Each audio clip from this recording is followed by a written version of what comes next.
Que lo que mi gente, que lo que was good, was good. Yes, sir. I know you guys saw it. I know you guys saw the game that we was talking about. We talked about that Sacramento Kings game. What a game it was. Very impressive for the New York Knicks. And yes, the Sacramento Kings were on a back-to-back. They just lost the game before that to the Clippers in overtime. So Clippers that we played, and they beat us with Kawhi Leonard. They took them to OT. Sacramento has a lot of talent. They got DeMar DeRozan, Zach LaVine, Valanciunas, and a key important person for them that they were missing was Sabonis. But we've been missing Mitchell all year, so no excuses. We played them very well. Deuce produced. So we talked about that in the last video. Can Deuce produce? Can he go and be the bag boy? And he did. He's usually never having more than two games that's bad. He was thinking a lot in that first game. Just it's a tough task to say, hey, can you take over the role of the most clutch player in the NBA? Can you back this team up? And he was more worried about making sure the offense would be as a facilitator instead of just letting the game come to him, which he did in the Sacramento Kings. He was phenomenal. He played very well. He was perfect from the field from the first half. 15 points in the first half, so he did great there. Um, Great shot. His three was flowing. His in the paint was going. He didn't hesitate. There was time that Cat was calling for a ball, and he just felt he had the better matchup, and then pushed through. So great job by Deuce. You saw OG Ananobi, who said needs to step up. He needs to be that next guy. OG is stepping into the role. So you're seeing OG is taking the calling of, yo, I'm the most highest paid player. Let me get it done. He did very well. His 3 pointer looks good. If you were watching early in the game during the warm ups, he was out there shooting threes even before the game, even before the standard warm up that most people do. He was out there just shooting threes, at least 30 that I counted. So he was out there early. He's focused. He looks determined. He's in the game. The defense was on a string. Everybody was rotating, helping defense. Looked very good. So that was something good to see. This would be a game tonight that we're playing the Portland Trailblazers. Bleh. Trailblazers. They got a good young core. Anthony Simons. You got Shadon Sharp. You got Aiton. So they got a lot of young cast of good players, young skillful talent. They're more than likely going to try to run, which Sacramento tried to do that with us as well. They try to run and push the pace, and we regained on defense. Our steals were crazy. We had a lot of steals. OG had a few of them, almost five. I think he had 5 steals. In the last 5 games, OG is averaging about 23 points or so. I know north of 20 per the last 5 games. So his offensive game, his confidence is in the game. You can see his conditioning looks really good. He looks like he's definitely playoff ready, which is good. This is the right time that you want to be peaking, the right time that you want your game to be, at its peak. And OG's there. He looks like he's there already, that he's ready to go. Hopefully by playoff, Mitch's conditioning would get into play. You saw this, I think, helps Jalen Brunson being out, helps Cat get into his confidence. He's had a couple of games that were as inconsistent. Hopefully we get him back to where he started. So this would get him more focused and locked in. So it gives Jalen Brunson the right time to heal. They did report that he's going to be reevaluated in 2 weeks. Not that he's going to come back in 2 weeks. And I think they're going to wait like a Mitchell Robinson to make sure that he's perfect and ready to go. So I don't think they're going to rush him at all. This gives the team the perfect time to gel. To get the others involved, it's going to get campaign. You've seen Shamit. Shamit's starting to look good. He's starting to get into form. And the team is having confidence in him. He's driving. He's passing. Him and Bridges are having a good connection. You saw Bridges find them 1 or 2 times. Also, I think OG Ananobi. So they're having trust in Shamit. They're trusting his 3-point shot, which looks good. Cameron Payne is starting to come into form. So those two are important for me. I think playoff-wise, they need to be consistent. I think Deuce starting is definitely going to help him have the confidence and be ready. So when his time comes, that they know they're going to call on him and he's ready to go. So it's going to be fun to watch. Precious is getting, off his injury that he had, I guess the hamstring scare. He's starting to roll into shape. So I'm liking what I'm seeing. It's going to be good. Tonight's game is going to be good to see. It's going to be interesting to see how Mitch plays Ayton. If there's a lineup where he's with Ayton, does he stop Ayton? Does he get his blocks? Does he get his timing into rhythm? I'm giving Mitch maybe 3 to 4 more games before his timing is back. He's more on his conditioning. You see, he's trying to get, the speed of the game is wearing on him a little bit. The jogging in the gym, the treadmill is not the same. So he's trying to get his conditioning back, but his timing is what I care more about than his conditioning right now. So it's looking good. I'm liking what I'm seeing. The team's starting to gel together. The defense is starting to come together. So all in the right time. Can we stay afloat? So what we're looking at now for the next 5 or 6 games, can we stay afloat? Can we hold the third?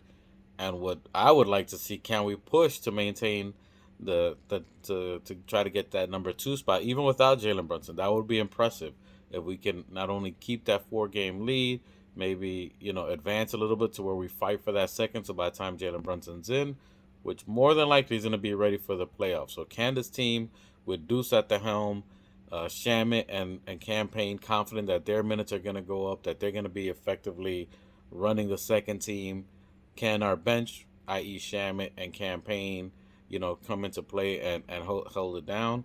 Does PJ Tucker, which we're 1-0 with PJ Tucker in the sidelines, I'm more than sure we're going to get him into game shape because he hasn't played for a little while.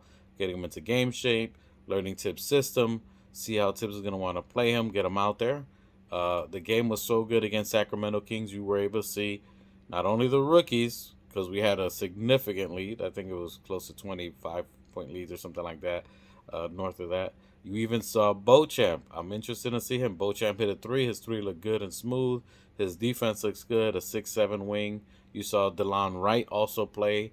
That was good to see. DeLon Wright hit a 3. You can see he's getting confident and being ready to play. So I'm looking at those 2 wings to help out in the playoff as well, to maybe give a little more breather to Bridges and OG Anunoby. OG Anunoby's main person that relieves him is Precious, which is defense and a defender. So OG's relief is normally Precious.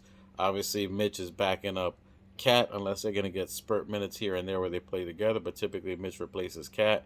Precious replaces OG.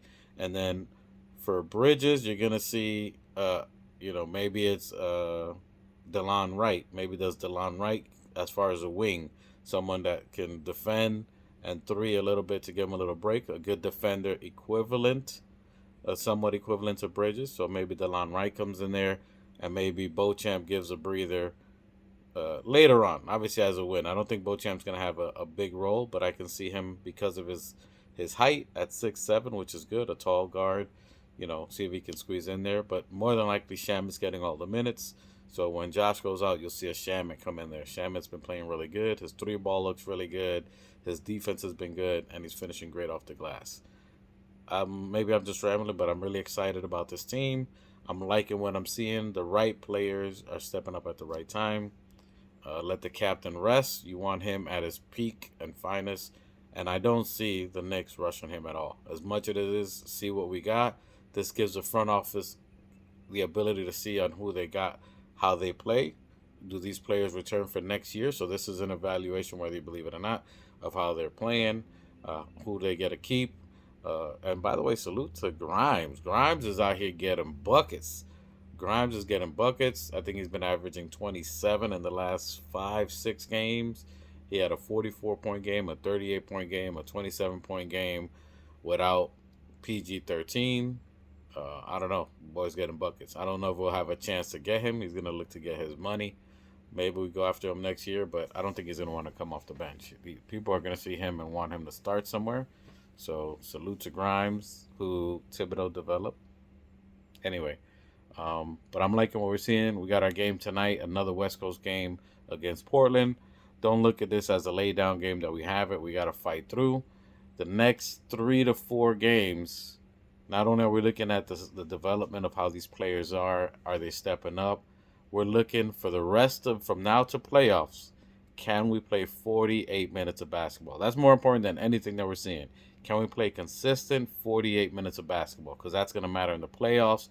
Playoffs, every possession counts. So that means every minute counts. So for 48 minutes, can we play? Can we limit the turnovers? Can we make the right call? Can we slow the game down at the right time? Can we score a bucket at the right time? Can we get 3 stops? That's what we're going to be looking for these players now. The defense looked good yesterday. Look for 1 to 2 possessions in this upcoming game tonight where we make 3 stops in a row. If we can do that tonight, then you can tell the defense is coming back and that we're following on the coach. I'm just excited about this game. Uh, let's go Knicks. Us against Portland tonight, and then we have another one later on. Hopefully, you're catching us Friday 5 p.m., Sunday 6 p.m. Salute to New Knicks who's out there in Cali working, so he couldn't be with us this weekend. Machete's doing another project. Don't know what happened to 2 shots, but anyway, if not, I'm gonna give you the content solo Lobo if I have to, but I'd rather be with my brothers. So hopefully they're on here Friday. We'll catch them Friday 5 p.m. and catch you guys. If you watching this, give it a thumbs up so I know you're there. So I know you saw this. So I know you out there. Whatever it is, just give it a thumbs up. Put your comment.